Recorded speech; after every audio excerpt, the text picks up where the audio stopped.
Behold the audacious young man who brazenly strides into the mansion of a billionaire, while others in the job-seeking queue stand politely in line. He cuts ahead with purposeful steps and confidently hands over his resume, demanding an immediate signing of his employment contract. The interviewer is left agape, witnessing an interview process unlike any they have seen before. The wealthy man, rendered quadriplegic and in dire need of a personal caregiver, inquires about the applicant's expertise. The black youth replies that he is passionate about music. When the billionaire admits ignorance of the singer mentioned by the young man, the latter bristles with anger, accusing the billionaire not only of musical illiteracy but also of lacking a sense of humor, urging him to simply sign off on the rejection. As it turns out, the applicant urgently requires proof of a failed interview to fulfill the requirement of 3 unsuccessful job applications for unemployment benefits. The billionaire counters, "Is unemployment relief all you aspire to?" The young man winks mischievously at the billionaire's attractive female assistant and declares, "Of course not." The inconceivable bond forged between these seemingly polar opposites from vastly disparate social strata has struck a chord with millions, culminating in the French cinematic masterpiece, The Untouchables. Despite not having claimed top honors at major award ceremonies, its genuine emotional resonance has struck a deep chord with global audiences, evoking widespread empathy. This black youth, named Driss, hails from the lower echelons of society, devoid of a stable occupation, freshly released from prison for a jewelry store robbery. Although he exudes arrogance before the billionaire, back home, he confronts the harsh reality of a cramped, overcrowded dwelling shared with 7 or 8 siblings amidst constant turmoil. His mother worries about his associations with gang members, yet he, fresh out of prison, is powerless to alter his circumstances. For 6 months, his family has been oblivious to his whereabouts, only to find him return bearing a colorful egg, much to his mother's disappointment. Enraged, she banishes him from the house, unaware that the egg is, in fact, pilfered from the billionaire's residence, with neither of them aware of its true worth. Stranded on the streets, Driss shares subpar food with his old acquaintances, their dreams growing ever more distant amidst the struggles of life. As dawn breaks, bidding farewell to his companions, he boards the first subway train, revisiting the billionaire's estate. Before the beautiful assistant once again, he reverts to his slightly flirtatious demeanor. Inside the opulent mansion, even the bathroom dwarfs the entire space of his own home. The billionaire awaits him, ready to hand over the signed documents early in the morning. Asked if he finds it demeaning to subsist solely on welfare, the billionaire proposes that he take up a form Al position as his personal caregiver. Driss assumes this is merely a jest, to which the billionaire retorts, "Why not? I'm not afraid of poverty." Driss promptly takes charge in the luxurious bedroom, as if claiming it as his domain. The billionaire had previously hired several highly skilled professional caregivers, yet none could help him transcend the shadow of his paralysis or tolerate the pitying gaze of others. It is Driss's forthrightness and fearlessness, even his willingness to joke about the billionaire's disability, that piques the latter's interest. However, the billionaire remains oblivious to just how unreliable this seemingly carefree young man truly is. In caregiving training courses, Driss dozes off. When tasked with transferring the billionaire to his wheelchair, he nearly causes a catastrophe. In the shower, he confuses shampoo with body wash and applies foot cream to the top of his head. As a streetwise tough, he has never ventured into the realm of serving others. While he may be perplexed by compression stockings prescribed by doctors to improve circulation, he manages to put them on relatively deftly, save for the white gloves that nearly drive him mad.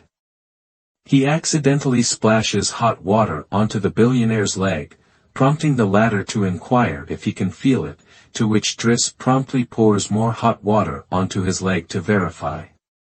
During mealtime, he becomes so engrossed in admiring the assistant that he inadvertently jabs food into the billionaire's eye. As the billionaire reads, Driss is absorbed in mobile games. Such an unreliable caregiver is indeed rare, yet the billionaire, long shielded by others' protection, takes no issue with it. Whereas previous caregivers would stow the billionaire in his wheelchair in the car trunk, Driss deems this disrespectful and insists they both ride in the billionaire's lavish sports car. Thrilled to be behind the wheel for the first time, Driss relishes the thrill, which the billionaire too has not experienced in ages. Confronted with the habitual obstruction of his driveway by neighbors' vehicles, Driss fiercely retaliates. They visit art galleries together, with the billionaire intent on purchasing a piece priced at 40,000 euros, whereas Driss dismisses it as mere blood spatters on paper. When the billionaire requests his chocolate, Driss flat out refuses, a joke that leaves the billionaire momentarily taken aback, while Driss doubles over in laughter. Perhaps, exposing scars in the most direct manner enables one to face them more candidly. Although Driss revels in luxury, he also leaves rooms in disarray, much to the chagrin of the housekeeper, who further discovers a whip and a dagger in his bag. A friend warns the billionaire that employing such a rough and criminally convicted caregiver carries immense risk. The billionaire, however, stands firm. What I need is a lack of sympathy. He often forgets that I am disabled. What I require is not pity, but equal respect. As for his I don't care. Over time, the billionaire realizes that Driss is not as superficially indifferent as he appears. On a late night when the billionaire experiences sudden respiratory distress, Driss rushes to his side, applying a wet towel to his forehead, guiding him to regulate his breathing, soothing him until his agitation subsides. When the billionaire suffers another episode, Driss decisively lifts him into the wheelchair and wheels him outside. Under the moonlit sky, they stroll along a riverbank, the fresh air of the early morning bringing unparalleled comfort to the billionaire. At this moment, the billionaire genuinely senses Driss's sense of responsibility and meticulous attentiveness, thus solidifying a profound friendship between them, characterized by unreserved openness. The billionaire has corresponded with a pen pal for 6 months but has never mustered the courage to call. Upon learning this, Driss forcibly dials the number, helping the billionaire overcome his psychological barrier. Subsequently, they talk frequently, their bond deepening with each conversation. However, the issue of exchanging photographs poses a dilemma for the billionaire, who fears being rejected due to his disability. Driss advocates for honesty, and although the billionaire outwardly agrees, he secretly instructs the housekeeper to send a pre-injury photo of himself.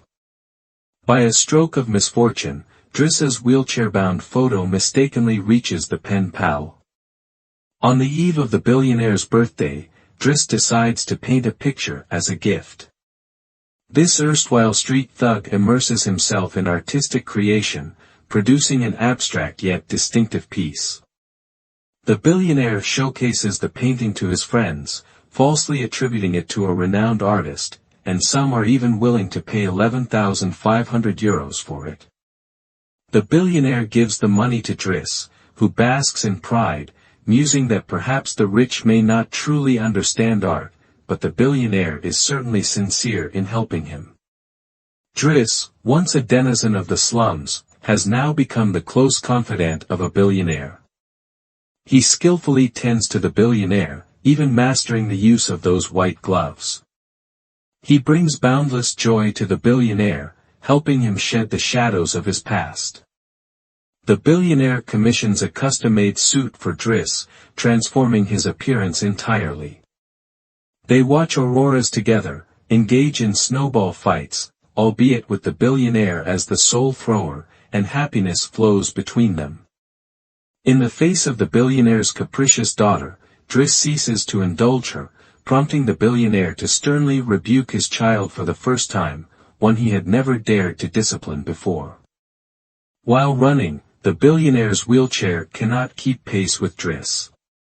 To address this, Driss arranges for modifications, installing a powerful engine that allows the wheelchair to reach speeds of up to 30 kilometers per hour. From then on, the billionaire experiences the thrill of speeding even while confined to a wheelchair. The billionaire's daughter, heartbroken over a romantic entanglement, finds solace in Driss, who, despite his tough exterior, regards her like a sister and even intimidates her boyfriend into promising daily deliveries of toast to reconcile. On the billionaire's birthday, Driss meticulously dresses him up, but the billionaire seems disinterested. The annual birthday parties orchestrated by the housekeeper are monotonous affairs filled with classical music and elite guests, which the billionaire tolerates as the only bearable aspect.